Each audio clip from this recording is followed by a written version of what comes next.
Hello दोस्तों, welcome to learn GK with AJ. दोस्तों, आज की इस वीडियो में मैं आपको बताने वाला हूं कि प्रेसिडेंट के इलेक्शन वो कैसे होते हैं इंडिया में। तो दोस्तों चलिए वीडियो को शुरू करते हैं। दोस्तों इससे पहले मैंने 2 वीडियोस जो है वो अपलोड कर दिए हैं जीएसटी के ऊपर। दोस्तों पहला वीडियो मैंने बनाया था कि जीएसटी क्यों लाया गया था, और दोस्तों दूसरा वीडियो मैंने बताया था कि जीएसटी क्या होता है और वो कैसे काम करता है। दोस्तों अगर आपने वो वीडियोस नहीं देखे तो वो वीडियोस भी देख लीजिए, क्योंकि वो भी मोस्ट इंपॉर्टेंट वीडियो है। तो चलिए दोस्तों अब ये वीडियो शुरू करते हैं। अब दोस्तों सबसे पहले जानते हैं कि राष्ट्रपति जो इलेक्शन है इसके रेफरेंस हमको कहाँ कहाँ से मिलते हैं, या फिर किस किस चीज़ का अपन रेफरेंस लेंगे इस वीडियो में। एक ही चीज़ है दोस्तों, वो है कॉन्स्टिट्यूशन। यानी दोस्तों कॉन्स्टिट्यूशन से जो है हम रेफरेंस लेंगे। अब दोस्तों इसके अंदर क्या होता है कि कॉन्स्टिट्यूशन में अगर कोई चीज़ नहीं है, वैसे अधिकतर चीज़ कॉन्स्टिट्यूशन में है, अगर इसमें कोई चीज़ नहीं है तो दोस्तों वो मिल जाती है हमारे एक्ट में। अगर एक्ट में नहीं है तो वो मिल जाती है रूल्स में। अगर दोस्तों रूल्स में नहीं है तो वो मिल जाती है रेगुलेशंस में।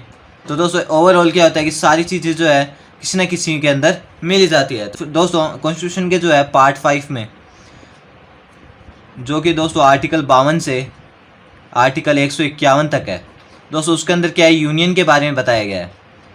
यानी अगर आपको सेंटर के बारे में कुछ भी जानना हो तो आप इस पार्ट को पढ़ सकते हैं। दोस्तों इसी जो पार्ट 5 के अंदर चैप्टर्स है कई, उसके अंदर एक चैप्टर है एग्जीक्यूटिव का, जो है दोस्तों आर्टिकल 52 से आर्टिकल 78 तक। तो दोस्तों इसके अंदर क्या एग्जीक्यूटिव के बारे में बताया गया, और इसके अंदर दोस्तों एक और सब चैप्टर है जो है आर्टिकल 52 से आर्टिकल 73 तक का। तो दोस्तों इसके अंदर क्या है, इसके अंदर वाइस प्रेसिडेंट और प्रेसिडेंट के इलेक्शन के बारे में बताया गया है। तो दोस्तों आई होप आपको समझ में आ रहा होगा। दोस्तों जैसे मान लें कॉन्स्टिट्यूशन है, कॉन्स्टिट्यूशन के अंदर पार्ट 5 है जिसके अंदर यूनियन के बारे में बताया गया है। इस पार्ट 5 में आर्टिकल 52 से 151 तक है, यानी अप्रोक्स 100 आर्टिकल है। इसके अंदर आपको सेंटर की हर एक इन्फॉर्मेशन मिल जाएगी। उसके बाद दोस्तों इस यूनियन के अंदर एक चैप्टर है एग्जीक्यूटिव। दोस्तों इसके अंदर ये है आर्टिकल 52 से आर्टिकल 78 तक। इसके अंदर दोस्तों एक और सब चैप्टर है आर्टिकल 52 से आर्टिकल 73 तक, जिसके अंदर वाइस प्रेसिडेंट और प्रेसिडेंट की इलेक्शन के बारे में बताया गया है। अब दोस्तों मोस्ट इंपॉर्टेंट जो आर्टिकल जिनकी आज हम बात करेंगे वो है दोस्तों आर्टिकल 54, आर्टिकल 55, आर्टिकल 57, आर्टिकल 62 और आर्टिकल 71। दोस्तों इनकी जो है हम इस वीडियो में बात करेंगे। दोस्तों आर्टिकल 54 में क्या है कि जो राष्ट्रपति का चुनाव होगा उसमें वोटर्स कौन कौन होंगे, यानी कौन कौन वोट करेंगे। दोस्तों आपको पता है कि डायरेक्ट इलेक्शन नहीं होता है, जो है लोग डायरेक्ट जनता जो है वोट नहीं करती है। तो दोस्तों कौन कौन वोट कर सकता है वो हम जानेंगे। दोस्तों आर्टिकल 55 में है कि इसका जो इलेक्शन का जो है वो प्रोसेस क्या होता है। दोस्तों आर्टिकल 57 में है कि री इलेक्शन कर सकते हैं, यानी अगर एक बार मान लीजिए चुनाव जीत गए फिर वापस से वो जीतने के लिए जो है री इलेक्शन कर सकते हैं क्या। आर्टिकल 62 में दोस्तों इनका टर्म के बारे में बताया गया कि इनका टेन्योर क्या होगा। आर्टिकल 71 में दोस्तों ये बताया गया कि अगर कुछ डिस्प्यूट्स हो जाते हैं, अब डिस्प्यूट्स कैसे, मान लीजिए 2 उम्मीदवार खड़े हुए, ए और बी खड़े हुए, उसमें दोस्तों ए जीत गया और बी हार गया। अब दोस्तों अधिकतर ये होता है कि बी को ऐसे लगता है कि ये जो काउंटिंग में मिस्टेक हुई है, तो दोस्तों उसके रिलेटेड जो भी डिस्प्यूट्स होते हैं वो दोस्तों ये जो आर्टिकल 71 के तहत सुलझाए जाते हैं। तो आई होप दोस्तों आपको समझ में आ रहा होगा। दोस्तों सबसे पहले जानते हैं कि इसके बारे में जो एक्ट्स कौन कौन से लाए गए थे, एक्ट्स कौन कौन से इंपॉर्टेंट है। दोस्तों वो है एक प्रेसिडेंशियल इलेक्शन एक्ट 1952। इसके अंदर दोस्तों 1974 में, 1977 में और दोस्तों 1997 में जो है संशोधन हुआ था, यानी कॉन्स्टिट्यूशनल अमेंडमेंट हुआ था। दोस्तों एक रूल भी है जो 1974 में लाया गया था। दोस्तों अब जानते हैं कि प्रेसिडेंट की इलेक्शन के की पॉइंट्स कौन कौन से हैं। पहला है दोस्तों ये एक इनडायरेक्ट इलेक्शन है, यानी दोस्तों इसमें कुछ डायरेक्ट जनता वोट नहीं करती, कुछ खास लोग जो है वो वोट करते हैं। अब दोस्तों एक खास लोग कौन है, ये दोस्तों इलेक्टोरल कॉलेज के मेंबर्स होते हैं। अब दोस्तों इलेक्टोरल कॉलेज क्या है, दोस्तों हम जानते हैं निर्वाचक मंडल, दोस्तों वही इलेक्टोरल कॉलेज है। दोस्तों इसके अंदर जो है हम जानेंगे कि इसके अंदर लोग किस हिसाब से लोग आते हैं, कौन कौन से लोग इसमें आते हैं। दोस्तों ये लोग जो है प्रेसिडेंट के लिए वोट करते हैं, तो दोस्तों इसलिए इनडायरेक्ट इलेक्शन होता है। अब दोस्तों सेकंड हमारा जो पॉइंट है वो जानते हैं। सेकंड हमारा पॉइंट है दोस्तों ये प्रोपोर्शनल रिप्रेजेंटेशन सिस्टम है, यानी इसमें फर्स्ट पास्ट द पोस्ट वाला सिस्टम नहीं है। अब दोस्तों first past the post system क्या होता है, ये सबसे आगे निकलने की पद्धति। दोस्तों ये मैं आपको समझाऊंगा, तो वीडियो को लास्ट तक देखते रहिए। अधिकतर दोस्तों डायरेक्ट इलेक्शन में अधिकतर लागू होता है।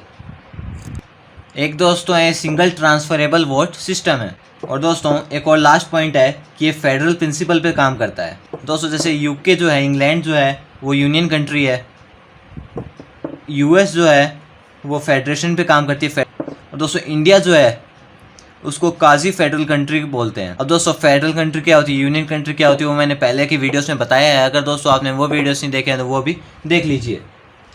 अब दोस्तों सबसे पहले जानते हैं इनडायरेक्ट इलेक्शन के बारे में कि ये इनडायरेक्ट इलेक्शन कैसे है। दोस्तों जैसे कि हमने बताया कि इसमें इलेक्टरल कॉलेज के जो मेंबर्स हैं वो वोट करते हैं। तो दोस्तों ये इनडायरेक्ट इलेक्शन तो अपने आप ही हो गया, डायरेक्ट जनता वोट नहीं करती है और इलेक्टोरल कॉलेज के मेंबर्स वोट करते हैं। तो दोस्तों एक तरह से इनडायरेक्ट इलेक्शन हो गया।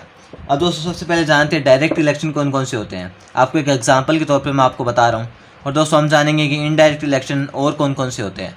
दोस्तों डायरेक्ट इलेक्शन जैसे लोकसभा का, विधानसभा का, पंचायत का और दोस्तों म्यूनिसिपैलिटीज़ का। दोस्तों इनके जो इलेक्शन होते हैं वो डायरेक्ट इलेक्शन होते हैं। और इनडायरेक्ट इलेक्शन का एग्जांपल दूँ तो जैसे प्रेसिडेंट का, वाइस प्रेसिडेंट का, राज्यसभा का और दोस्तों विधान परिषद का। इनके जो भी जैसे इलेक्शन होते हैं वो दोस्तों इनडायरेक्ट इलेक्शन में आते हैं। अब दोस्तों ये जो इनडायरेक्ट इलेक्शन का ये जो सिस्टम है, ये जो इलेक्टोरल कॉलेज का सिस्टम है, ये दोस्तों यूके के मॉडल से लिया गया है, यानी इंग्लैंड के मॉडल से लिया गया है। दोस्तों गवर्नमेंट जो है वो दो टाइप की होती है, एक प्रेसिडेंशियल टाइप ऑफ गवर्नमेंट और दूसरी पार्लियामेंट्री टाइप ऑफ गवर्नमेंट। अब दोस्तों इसमें क्या होता है, प्रेसिडेंशियल फॉर्म ऑफ गवर्नमेंट में क्या होता है, इसमें दोस्तों जो प्रेसिडेंट होता है वो हेड ऑफ स्टेट भी होता है और हेड ऑफ गवर्नमेंट भी होता है। पर दोस्तों पार्लियामेंट्री सिस्टम में क्या होता है कि जो प्रेसिडेंट होता है वो हेड ऑफ स्टेट तो होता है पर दोस्तों हेड ऑफ गवर्नमेंट नहीं होता है। तो दोस्तों इंडिया में जो है ये पार्लियामेंट्री सिस्टम चलता है। इसमें दोस्तों जो पीएम है वो गवर्नमेंट के हेड है और जो प्रेसिडेंट है वो स्टेट के हेड है। दोस्तों वैसे देखा जाए तो प्रेसिडेंट के पास जो है वो बहुत नॉमिनल पावर है और दोस्तों ज़्यादा पावर जो है वो पीएम इंजॉय करते हैं। प्रेसिडेंट है वो मंत्रिमंडल के सलाह पर काम करेंगे, ऐसा सुप्रीम कोर्ट भी 3 बार कह चुका है। दोस्तों मान लीजिए मंत्रिपरिषद ने प्रेसिडेंट के पास कोई बिल भेजा साइन करने के लिए और दोस्तों हालांकि खाली एक बार जो है प्रेसिडेंट जो उसको वापस भेज सकता है पुनः विचार के लिए। पर दोस्तों अगर मंत्रिपरिषद ने कहा नहीं यही सही है, इसी पे साइन करना पड़ेगा, तो दोस्तों प्रेसिडेंट को अब की बार साइन करना पड़ेगा। खाली वो एक बार पुनः विचार के लिए भेज सकता है और वो भी कंपलसरी नहीं है कि मंत्रिपरिषद जो है वो उसमें चेंजेस करेगी। तो आई होप दोस्तों आपको समझ में आ गया होगा। अब दोस्तों इनडायरेक्ट इलेक्शन जो होते हैं वो 2 टाइप्स के होते हैं। एक होते हैं first past the post system, जो मैंने आपको पहले बताया था। ये दोस्तों ज़्यादातर जो है डायरेक्ट इलेक्शंस पे लागू होते हैं। डायरेक्ट इलेक्शन जैसे मैंने आपको बताया था लोकसभा, विधानसभा, पंचायत और म्यूनिसिपैलिटीज़ के चुनाव। दोस्तों ये ज़्यादातर जो है इसमें लागू होता है। अब दोस्तों एक क्या होता है मैं आपको एक एग्जांपल के तौर पे समझाता हूँ। मान लीजिए दोस्तों विधानसभा के जो चुनाव हो रहे हैं इसमें जो है 1 लाख वोटर्स है। इसके अंदर दोस्तों मान लीजिए 10 रिप्रेजेंटेटिव खड़े हैं, 10 उम्मीदवार खड़े हुए हैं। अब दोस्तों जो 1 लाख वोटर्स है ज़रूरी नहीं है वो सारी वोट दे, तो दोस्तों इनमें से मान लीजिए 60,000 जो है वोटर्स ने वोट दिया, एक जो उम्मीदवार खड़ा हुआ उसको 10,000 वोट मिल गए और बाकी जो 9 उम्मीदवार खड़े हुए उनको मिलके जो है 50,000 वोट मिले। यानी किसी को 7,000, किसी को 8,000, किसी को 6,000, ऐसे करके आप एडजस्ट कर लीजिए। मान लीजिए जो 10,000 वाला है उसको सबसे ज़्यादा वोट मिले हैं।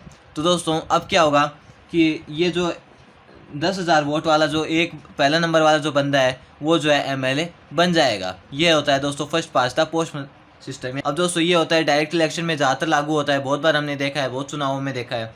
पर दोस्तों इसमें क्या होता है कि एक कमी भी होती है कि अब मान लीजिए 1 लाख वोटर्स थे और इसको मिले 10,000 वोट्स, यानी दोस्तों खाली केवल 10% जो लोग हैं वो इसको पसंद करते हैं, यानी बाकी के 90% लोग जो वो इसको पसंद नहीं करते हैं। दोस्तों ये डायरेक्ट इलेक्शन थे, इसमें हम ये थोड़ा दोस्तों ये चुनाव ज़्यादा बड़े नहीं होते, इसमें हम थोड़ा सा रिस्क ले सकते हैं। पर दोस्तों प्रेसिडेंट का जो चुनाव है, प्रेसिडेंट का जो इलेक्शन है उसमें हम ये जो है नहीं कर सकते, ये बिल्कुल भी खतरा मोल नहीं ले सकते कि मान लीजिए खाली 10% या 20% लोगों को जो है ये प्रेसिडेंट पसंद आए और बाकियों को नहीं आए। तो दोस्तों ये जो चीज़ है गलत हो जाता है क्योंकि ये हेड ऑफ स्टेट है, यानी हेड ऑफ कंट्री है कौन, प्रेसिडेंट। तो दोस्तों इसलिए जो इनका इनडायरेक्ट इलेक्शन होते हैं। First past the post system use नहीं कर सकते, फिर कौन सा सिस्टम यूज़ करते हैं?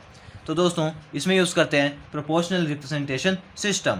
अब जैसे दोस्तों इसमें हम समझे एक एग्जांपल के तौर पे, मान लीजिए विधानसभा के चुनाव हो रहे हैं, उस एरिया में दोस्तों हिंदू जो पॉपुलेशन है वो 60% है, मुस्लिम पॉपुलेशन 30% है और जो अदर्स पॉपुलेशन है वो 10% है मान लीजिए। अब दोस्तों इसमें क्या पहले के डायरेक्ट इलेक्शन में क्या होता था कि मान लीजिए एक हिंदू पार्टी खड़ी हुई, एक मुस्लिम पार्टी खड़ी हुई, एक अदर पार्टी खड़ी हुई, सारे हिंदुओं ने हिंदू पार्टी को वोट किया, यानी मान लीजिए 60% वोट और 30% वोट मुस्लिम पार्टी के और 10% वोट जो है अदर पार्टी के। तो दोस्तों यानी जो है मेजोरिटी में हिंदू पार्टी चल रही है। तो दोस्तों जो 60% वोट पाके भी इसको 100% सीटें मिल जाएगी। ये दोस्तों होता है डायरेक्ट इलेक्शन में। पर दोस्तों ये जो चीज़ है हम प्रेसिडेंट के जो चुनाव में यूज़ नहीं कर सकते, दोस्तों लिस्ट सिस्टम में मान लीजिए हिंदू पार्टी का 60% वोटर्स है, वही एग्जांपल लेके चलते हैं। मुस्लिम पार्टी के 30% वोटर्स है और अदर पार्टी के जो है 10% वोटर्स है। दोनों ने दोस्तों अपने 100 जो है रिप्रेजेंटेटिव खड़े करे हैं, यानी 0 से 100 तक तीनों ने अपने रिप्रेजेंटेटिव खड़े करे हैं। हिंदू पार्टी को 60% वोट मिल गए, तो इसके जो शुरू के 60 जो मेंबर्स होंगे, यानी 1 से 100 तक के दोस्तों जो शुरुआत के 60 मेंबर्स होंगे वो MLAs बन जाएंगे हिंदू पार्टी से। और जो 30% वोट मिले मुस्लिम पार्टी को, तो 1 से 30 तक के जो यहाँ के मेंबर्स होंगे वो 30 MLA यहाँ के बन जाएंगे और 210 MLA जो है वो अदर पार्टी से बन जाएंगे। तो आई होप दोस्तों आपको समझ में आ रहा होगा, जिसका जितना वेटेज होगा उतनी उसको सीटें मिल जाएगी। तो दोस्तों आई होप आपको समझ में आ गया होगा। अब दोस्तों लिस्ट जो सिस्टम है वो भी प्रेसिडेंट के इलेक्शन के लिए यूज़ नहीं होता, पर दोस्तों ये मैं आपको इसलिए बताया जिससे आपकी थोड़ी नॉलेज बढ़े कि लिस्ट सिस्टम क्या होता है, प्रोपोर्शनल रिप्रेजेंटेशन सिस्टम क्या होता है और दोस्तों first past the post system क्या होता है। ये मैंने आपको इसलिए बताया ताकि आपकी थोड़ी नॉलेज बढ़े, क्योंकि अब जैसे इसमें लिस्ट सिस्टम में क्या होता है, पहले हम जानते हैं कि लिस्ट सिस्टम को आप प्रेसिडेंट के इलेक्शन के लिए यूज़ क्यों नहीं कर सकते हैं। अब दोस्तों इसमें जैसे मान लीजिए इसको 60% वोट मिले तो 60% सीट मिल गई, 30% वोट मिले 30% सीट मिल गई, 10% वोट मिले तो 10% सीट मिल गई। पर दोस्तों प्रेसिडेंट की सीट तो एक होती है। अगर मान लीजिए 2 जो उम्मीदवार खड़े हैं, एक को 70% वोट मिले, एक को 30% मिले, तो दोस्तों उसमें क्या होगा, अब सीट तो आधी आधी बटेगी नहीं, क्योंकि प्रेसिडेंट तो एक ही होगा। इसलिए दोस्तों ये सिस्टम यूज़ नहीं कर सकते। तो दोस्तों प्रेसिडेंट के इलेक्शन के लिए दूसरा सिस्टम यूज़ होता है जिसको मिस्टर हेयर ने इंट्रोड्यूस करा था अप्रोच 1857 के आसपास। दोस्तों इसी सिस्टम को हेयर सिस्टम भी कहते हैं और इसी सिस्टम का नाम है सिंगल ट्रांसफरेबल वोट सिस्टम। दोस्तों ये होता है। अब दोस्तों हमारा जो लास्ट पॉइंट इस वीडियो का वो जानते हैं कि दोस्तों प्रेसिडेंट का जो इलेक्टोरल कॉलेज होता है, जो मैंने आपको बताया कि निर्वाचक मंडल जो होता है जो वोट डालते हैं प्रेसिडेंट के इलेक्शन में, उसमें दोस्तों कौन कौन से लोग होते हैं, कौन उसके मेंबर्स होते हैं। तो दोस्तों अब मैं आपको बताता हूँ कौन इसके मेंबर्स होते हैं। फर्स्ट दोस्तों होते हैं कि सभी जो स्टेट्स है उसके विधानसभाओं के इलेक्टेड मेंबर्स। ध्यान से सुनिएगा, हर स्टेट के विधानसभाओं के इलेक्टेड मेंबर्स, ना कि नॉमिनेटेड मेंबर्स। फिर दोस्तों दूसरे होते हैं जो 17th अमेंडमेंट 1992 में जो हुआ था, उसके बाद से दोस्तों ये होने लग गया कि जो भी यूनियन टेरिटरी जिसमें लेजिस्लेचर है उसके जो है निर्वाचित सदस्य है वो भी इसके मेंबर्स होंगे। दोस्तों ऐसी 2 यूनियन टेरिटरी है जिसके अंदर लेजिस्लेचर है, तो दोस्तों वो है दिल्ली और पौंडीचेरी। दोस्तों इन दोनों के लेजिस्लेचर का जो है इलेक्टेड मेंबर्स जो है वो भी इसके मेंबर्स होंगे। और दोस्तों तीसरा जो है एरिया वो होता है कि संसद, दोस्तों पार्लियामेंट जो है उसके दोनों सदनों के निर्वाचित सदस्य। दोस्तों 2 सदन कौन कौन से हैं हम सब जानते हैं, राज्यसभा और लोकसभा। तो दोस्तों इसमें क्या है, राज्यसभा से दोस्तों टोटल 233 नॉमिनीज जाते हैं और दोस्तों लोकसभा से जो है वो 543 जो है लोग जाते हैं। तो दोस्तों टोटल ये दोनों मिला के हो जाता है 776 लोग, यानी जो है दोस्तों संसद से जो है 776 लोग जाते हैं। और दोस्तों इन दोनों से अपन ऐड करें तो इन दोनों की मिला के संख्या होती है 4120। दोस्तों एग्जैक्ट संख्या इन दोनों से जो है लोग जाते हैं, यानी दोस्तों इलेक्टोरल कॉलेज में 4120 प्लस 776, यानी दोस्तों 4896 मेंबर्स होते हैं इलेक्टोरल कॉलेज में जो प्रेसिडेंट के इलेक्शन के लिए वोट डालते हैं। आई होप दोस्तों आपका वीडियो समझ में आया होगा। अगर दोस्तों आपका वीडियो थोड़ा भी इंटरेस्टिंग लगा या फिर थोड़ा भी इन्फॉर्मेटिव लगा तो दोस्तों इस वीडियो को लाइक कर दीजिए और मेरे चैनल को सब्सक्राइब कर दीजिए, क्योंकि दोस्तों ऐसी इन्फॉर्मेटिव वीडियो मैं आपको इस चैनल पर प्रोवाइड करवाता रहता हूँ। तो दोस्तों मिलते हैं नेक्स्ट वीडियो में। Till the time break your limits.